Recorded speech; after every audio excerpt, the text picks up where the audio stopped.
Welcome to a new edition of the Neon Jazz interview series with Kansas City jazz pianist Tim Whitmer on the 2025 CD Happy Holidays with Rod Fleeman.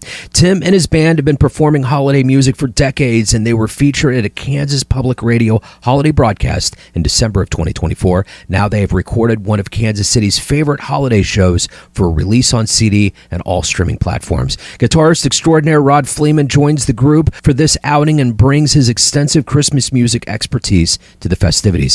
With Tim, we dive into the weekly gigs at the Black Dolphin, what Christmas means to him, and celebrating it in Kansas City. There will be a CD release event at Black Dolphin on Wednesday, December 17th, 2025, from 6:30 to 9:30 p.m. It's something you won't want to miss. Enjoy this interview. It's great to catch up with you, sir. Thank you for taking a minute out to talk about the Christmas album. My pleasure.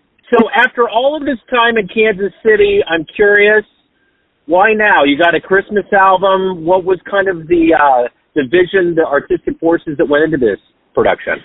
Well, we're having such a great time playing at the Black Dolphin, and with my regular group, the Tim Whitmer Quartet, which has since been added to a quintet. But at the time of this recording, it's myself on piano, Chase McCroy on bass, Mike Herrera on saxes and flute, Ray DiMarchi on drums, and we have a special guest, the award-winning Rod Fleeman on guitar. So it's a chance to kind of get together and play some couple of holiday classics, a couple new songs we've written, and just kind of share the joy and fun that we're having at the Black Dolphin every Friday and Saturday. So what does it mean to be able to have that kind of artistic freedom and regularity at such a marquee place like the Black Dolphin? It's a real blessing. I'm very grateful to be having that opportunity, Joe. It's when you get to play on a regular basis with a regular group of people, the music can really grow exponentially. You're playing, we play primarily original music. We come in with arrangements, but rather than just doing it in your studio and kind of waiting for someday to play it and hear how it sounds, we bring it in every Friday and Saturday, and we usually shoot it back and forth during the week. Sometimes we get there a little bit early and rehearse, but we immediately get to play it. And so, you play a new song on Friday, and by Saturday, you've already played it twice. You've kind of figured out how it's working, what works best in it, what not so good. And then when you come back next week, you have the same group of people, and you can pull out that same piece of music, and everybody's had a chance to work on it during the week, and this gives them a chance to play it out. So it kind of is a throwback, getting to play 2 nights in a row. I had a very long run at the Phoenix in the 1990s where I played Monday through Friday with the same band, and kind of the same deal. When you're playing at the same spot, the music just gets better and better. So the one thing that maybe people around the world and the country may not know about Kansas City is that Christmas is a special time. There's a lot going on. Mm-hmm. And I'm curious, being able to christen something like the Plaza Lights and to release this from Kansas City, what does Christmas time in Kansas City mean as just being here and being a musician? I think it's probably the best time of year. We kick it off with the Plaza Lights. I have a song on the new album called Plaza Tidings that's kind of meant to express that kind of feeling. There's so many celebrations in Kansas City. There's so many different concerts going on with Christmas music, and that what makes it so Kansas City-esque, if you will, is the fact that we get to do this playing jazz music, jazz and blues, which has such a long tradition in Kansas City. And my style of Kansas City jazz and blues leads towards the joyful up-tempo swing for the most part that I feel that I got from listening and watching and hanging out with people like Jay McShann, Claude Fiddler Williams, and then watching people like Count Basie play. They always were very entertaining. Their music was upbeat. It made your fingers snap, toes popping on the floor. And so you combine that with the energy and fun and excitement of Christmas time in Kansas City, and it's a slam dunk. It's a great time to be playing this kind of music.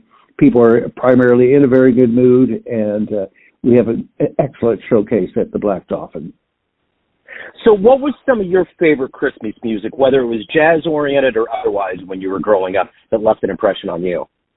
My favorite all time was the Christmas song, Chestnuts Roasting on Open Fire. I just think that's one of the most beautiful songs ever written in any season. And we have on the new album, Rod Fleeman does an amazing solo guitar treatment of it that is delight right there.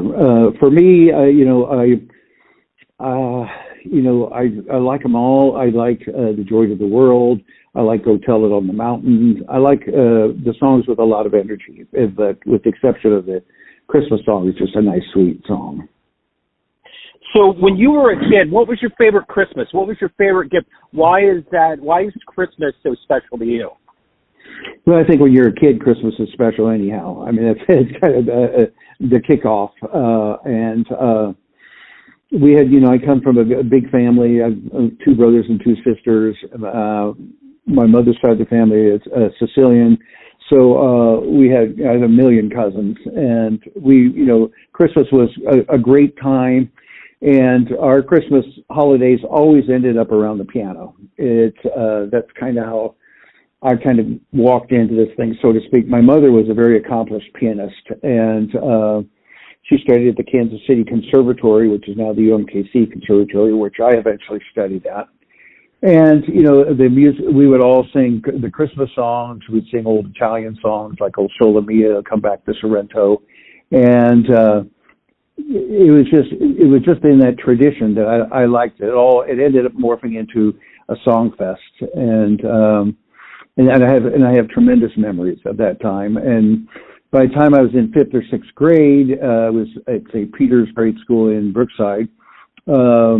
The nuns found out that I could play the piano, so they put me on the church organ, and I became the church organist. So I also played midnight mass, and I did that for decades. And so it's so between the party and the Christmas carols, and then ending up playing midnight mass, it's a lot of great memories. So Wednesday, December 17th, from 6:30 to 9:30 at the Black Dolphin, you are going to have a big CD release event. Big CD release event. The CD is now out on all the streaming platforms like Spotify and Apple, and we now have hard copies. But the big CD release event is going to be December 17th, like you say, Wednesday night, 6:30 to 9:30. We'll have that whole group, Jim, that I mentioned, plus Jim Mayer on saxophone. So it'll actually be a quintet plus Rod, and the way the Black Dolphin decorated their bar last year for our holiday party won awards. I mean, it's like something you've never seen. It's like a speakeasy meets at the ultimate Christmas pop-up bar, and we just had so much fun last time. That's when we decided to come back and do a Christmas CD, which actually we recorded this album in August, so that it would be out by this time. And kind of a funny PS to that, Joe, is that it takes 3 or 4 months to produce the record, et cetera, et cetera. So to have it out by early November like we did, we backed it out to early August, which is kind of tricky. You go into a bar and it's 100 degrees outside, it's baseball season and all barbecue, and you're trying to get in the spirit. So what the owner of the Black Dolphin and Green Lady did, John Scott, is he reproduced the bar that we had on, and we'll have for the CD release party. We decorated the whole place in Christmas. We turned down the air conditioning so it was nice and cold, and we recorded this album, which hopefully you can hear the joy and the fun and the Christmas spirit. But it was actually, we called that concert Christmas in August. Yeah, well, and the Black Dolphin is already just a spectacularly designed and visually stunning interior. So I can only imagine during the holidays that it's going to be that much more better. And you're a treasure, man. So I urge everyone out there, get in there, support John Scott, both the Green Lady and the Black Dolphin. These are institutions that are becoming legendary and historic in Kansas City. Thank you, Joe. Thanks for listening and tuning into another Neon Jazz interview, where we give you a bit of insight into the finest players and minds in New York, Kansas City, and spots all over the world, giving fans all that jazz. And thanks to Tim for what he does for this city and swinging back by the show. If you want to hear more Neon Jazz interviews, you can find us on Spotify and Apple Podcasts. Subscribe to us at YouTube, and for everything Neon Jazz, go to theneonjazz.blogspot.com. Until next time, enjoy the jazz, my friends.